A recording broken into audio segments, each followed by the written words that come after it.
안녕하세요. 즐거운 주식 이야기 미스터 홍입니다. 이번에는 재무제표 중 현금 흐름표에 대해서 얘기를 나눠보려고 해요. 현금 흐름표가 어떻게 구성되어 있는지 간단히 설명드리고요. 현금 흐름표 유형을 8종류로 나눌 겁니다. 이렇게 8종류로 나눌 거예요. 이 8종류 중에 어떤 유형이 가장 수익률이 높았는지 과거 20년의 통계 결과를 알려드리겠습니다. 많이 기대해 주세요. 현금 흐름표는 크게 3가지로 구성되어 있어요. 첫 번째, 영업활동으로 인한 현금 흐름. 두 번째, 투자활동으로 인한 현금 흐름. 세 번째, 재무활동으로 인한 현금 흐름이에요. 주식시장에 상장되어 있는 모든 기업의 현금 흐름표는 이렇게 다 3가지로 구성되어 있습니다. 한번 삼성전자의 현금 흐름표를 볼까요? 삼성전자를 네이버에 그냥 쳐볼게요. 그러면 증권 정보가 나올 거고요. 여기 재무정보 보이세요? 재무정보 한번 클릭. 종목 분석으로 가서 여기 재무분석 보이십니까? 재무분석 한번 딱 눌러주면은 재무분석에서 포괄손익계산서 재무상태표 현금 흐름표 있죠? 현금 흐름표 한번 클릭해 주세요. 자, 어때요? 밑에 쭉 나오죠? 현금 흐름표 보면은 첫 번째, 영업활동으로 인한 현금 흐름 보이세요? 바로 요 칸이에요. 요거 보이시죠? 저기 밑으로 조금 더 내려가 보면 투자활동으로 인한 현금 흐름 쭉 보일 거예요. 그죠? 또 밑으로 내려가면은 재무활동으로 인한 현금 흐름 또 보이시죠? 그죠? 이렇게 크게 3가지로 구성되어 있다는 거 보실 수 있어요. 삼성전자 같은 경우는 2019년도 회계 기준으로 봤을 때 영업활동으로 인한 현금 흐름은 플러스를 보였네요. 그리고 투자활동으로 인한 현금 흐름은 마이너스 값 보여줬고요. 재무활동으로 인한 현금 흐름은 역시 마이너스 값을 보여주었습니다. 자, 우리 영업활동으로 인한 현금 흐름부터 한번 살펴볼게요. 첫 번째는 당기순이익에서 뭘 더하고 뭘 빼고 해야 돼요. 자, 당기순이익이 있으면 그 중에 현금 유출이 없는 비용을 더해줍니다. 감가상각비라는 거, 실제로 현금이 나가는 비용이 아니죠. 뭐 공장에서 사용하고 있던 기계가 마모돼서 점점 가치가 떨어져요. 실제로 현금이 나가는 거 없이 비용이 발생하는 거죠. 당연히 요거 감가상각비 같은 경우는 당기순이익에 더해줘야겠죠. 자, 현금 유입이 없는 수익은 또 차감해야 될 것 같아요. 당기순이익에서 빼는 거예요. 금융자산의 평가 차익이에요. 그게 수익이 나서 평가 이익을 거두었어요. 하지만 아직 팔아서 현금화하지 않았죠. 이익을 나긴 했지만 아직 현금이 들어온 건 없어요. 요거는 실제로 빼줘야겠죠. 그러니까 영업활동을 위한 자산 부채의 증가. 자, 매출채권이 증가했다고 가정해 봅시다. 제가 어떻게 물건을 팔아서 이익이 났어요. 근데 현금이 들어온 게 아니라 매출채권으로 받았어요. 이익은 났지만 현금이 들어오지 않았어요. 매출채권이 증가하면은 당기순이익에서 빼줘야 될 거고요. 매출채권이 감소하면은 당기순이익에서 반대로 플러스를 해줘야겠죠. 이렇게 영업활동으로 인한 현금 흐름을 구할 수가 있어요. 자, 영업활동으로 인한 현금 흐름은 플러스가 좋을까요? 마이너스가 좋을까요? 자, 이익이 났는데도 현금이 없어요. 현금이 줄어들었어요. 좋은 거예요? 아니죠. 그죠? 당연히 영업활동으로 인한 현금 흐름은 플러스인 게 더 좋아요. 일반적으로 그렇게 받아들여지고 있다는 얘기입니다. 자, 투자활동으로 인한 현금 흐름 어떻게 되는지 한번 또 볼게요. 투자활동 현금 유입액이에요. 내가 뭐 유형자산이나 무형자산을 팔아서 현금을 받았어요. 당연히 이런 거는 플러스겠죠. 그 다음에 금융자산이 감소했다. 뭐 금융자산을 갖고 있는 걸 팔았다.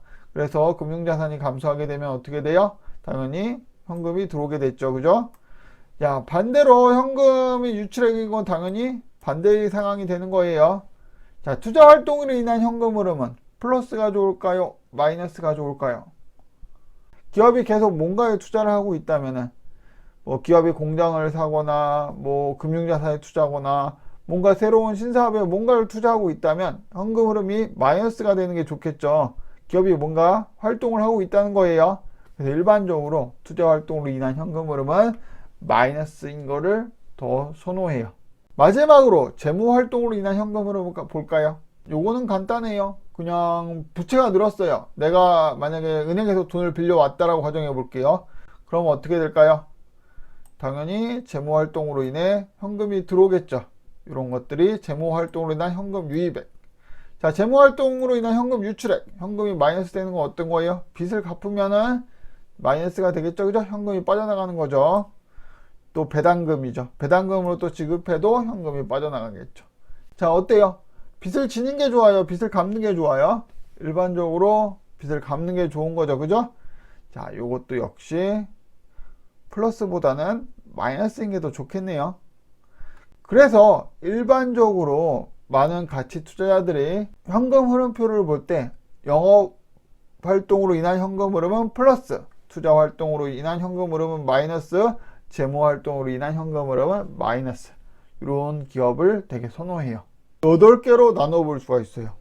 가치 투자자들이 가장 선호하는 유형이 어떤 유형이라고요? 바로 이 유형이요. 요거를 가치 투자자들이 제일 선호해요. 자, 영업활동으로 돈을 벌었어요. 그 돈으로 신규로 투자도 하고요. 그동안 갖고 있었던 부채도 갚아요. 자, 이 유형이 가장 바람직하죠. 제일 최악은 뭐예요? 가장 안 좋은 거는 바로 D 유형일 것 같아요. 사람마다 좀 생각은 다르지만 D 유형이 가장 안 좋겠네요. 그죠? 뭐예요? 영업활동으로 현금이 마이너스예요. 흑자가 났는지 적자가 났는지는 알 수 없지만 어쨌든 영업활동으로 현금이 전혀 들어오고 있진 않아요. 오히려 영업활동으로 현금이 빠져나가고 있고요. 근데 투자활동으로 이 플러스다. 그러니까 뭔가 투자를 못하고 있는 거죠. 오히려 투자자산을 회수하고 있어요. 그래서 투자자산을 회수했으니까 현금이 들어오는 거죠. 그죠? 자, 재무활동은 어떻게 될까요? 자, 뭔가 대출금을 갚는 게 아니라 계속 대출을 해요. 요 대출금이 계속 늘어나는 거죠. 그죠? 안 좋은 거죠. D유형이 정말 최악의 기업이라는 거 느낌이 오세요?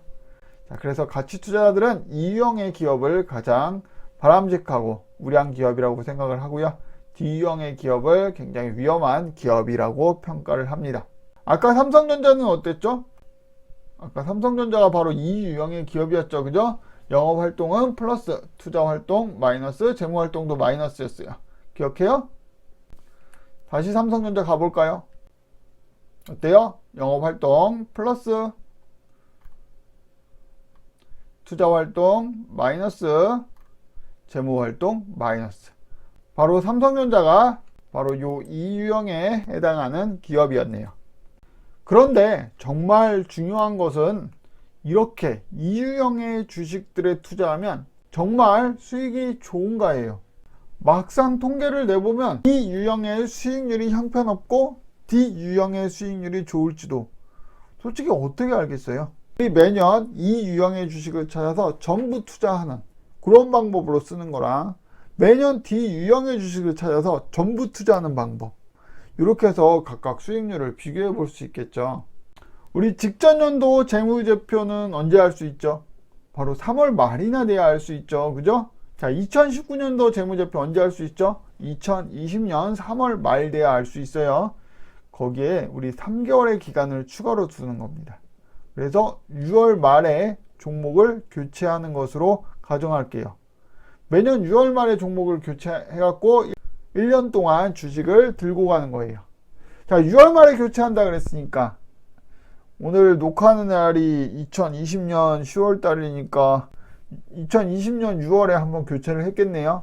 언제 재무제표를 갖고요? 2019년도에 발표된 확정된 재무제표로요. 이 유형의 종목을 찾아서 6월 30일에 매수해서 지금까지 들고 갔으면 얼마의 수익 얻었는지 한번 알아보죠. 지금 보시는 거는 제 2019년 기준 재무제표 자료네요. 당기순이익 나와 있고요. 영업활동으로 인한 현금 흐름, 투자활동으로 인한 현금 흐름, 재무활동으로 인한 현금 흐름. 자, 현금 흐름표에 3개의 구성 요소가 다 들어가 있어요.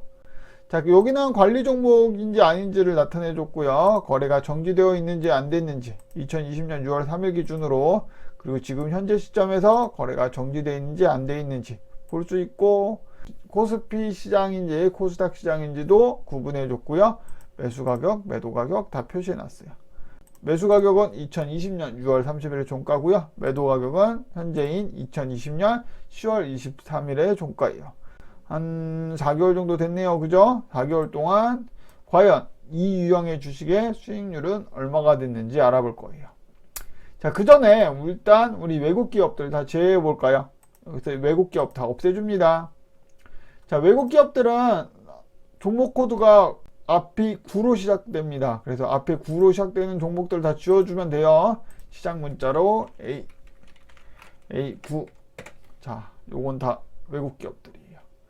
엑세스 바이오, 코롱, 티슈진, 뭐 미투젠 쭉 있죠. 요 외국 기업들을 전부 다 제거해 줬습니다. 자, 그 다음에 스펙도 제거해 줄 거예요. 자, 심볼 네임, 기업명에서 우리 스펙이 포함된 거를 다 지워줍시다. 이 스펙 전부 다 없애버릴게요. 자, 스펙 다 없앴어요.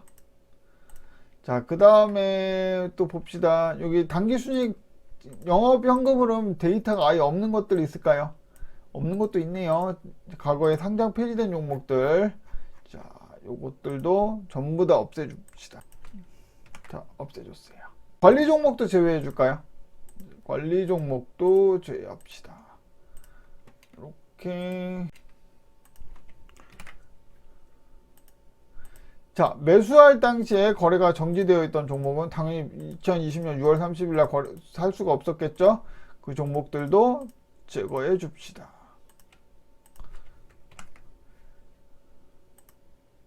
자, 현재 시점에서 거래 정지되어 있는 것도 제거해요? 아니죠. 그건 제거하면 안 되죠. 저희가 매수하는 시점에 거래가 정지되어 있던 거는 제거를 해줬지만 현재 시점에 거래가 정지되어 있는 건 제거 안 해주는 거예요. 그죠? 여기 이제 매수 가격, 매도 가격 나왔으니까 수익률 구할 수 있겠죠? 수익률 한번 구해 봅시다.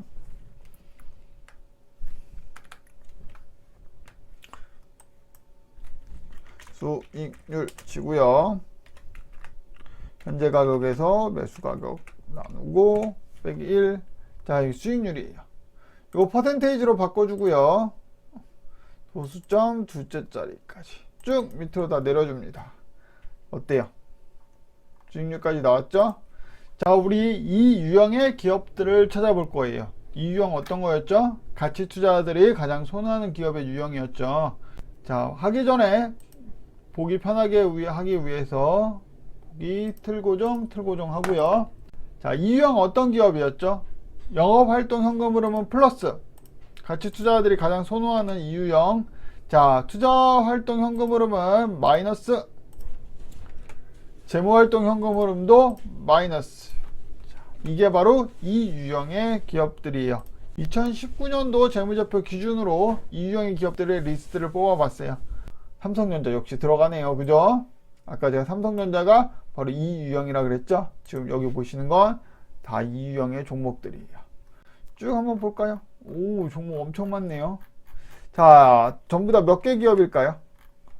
보시면 784개 기업이 바로 플러스 마이너스 이 유형의 기업들이었어요. 수익률은 2020년 6월 30일에 이 유형의 주식을 사갖고 현재까지 2020년 10월 23일까지 들고 갔다면 수익률은 17.48%의 수익이 나오네요. 뭐 괜찮은 수익인 것 같아요. 자, 이번에는 이제 D 유형의 주식을 한번 쭉 찾아볼 거예요. 영업활동 현금 흐름이 플러스가 아니라 마이너스였죠. D 유형은. 자, 투자활동 현금 흐름은 어떻게 돼요? 플러스였죠. 재무활동도 플러스. 다 찾았어요. 종목들 볼까요? 득트리온 헬스케어, 삼성증권 쭉 이런 종목들이네요. 그죠?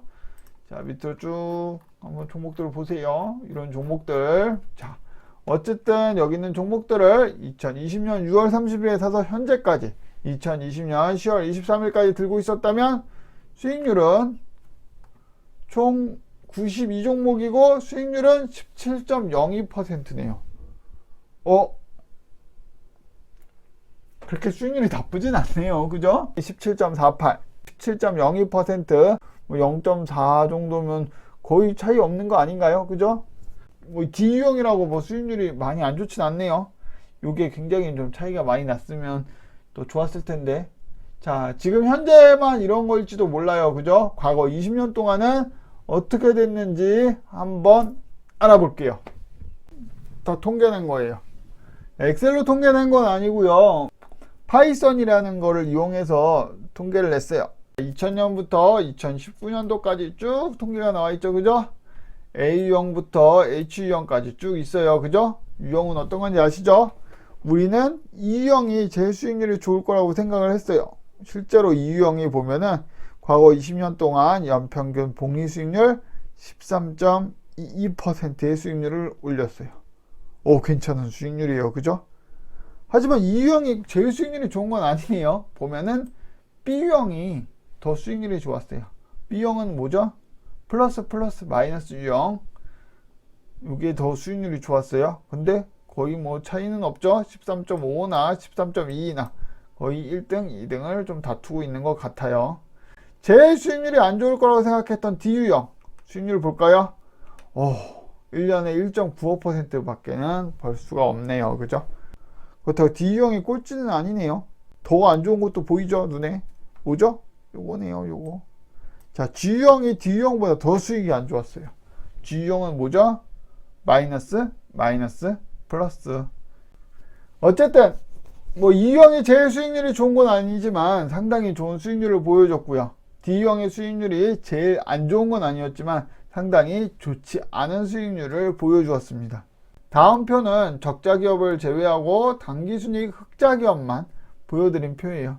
여기서도 역시 E 유형과 B 유형은 수익률이 상당히 좋고요.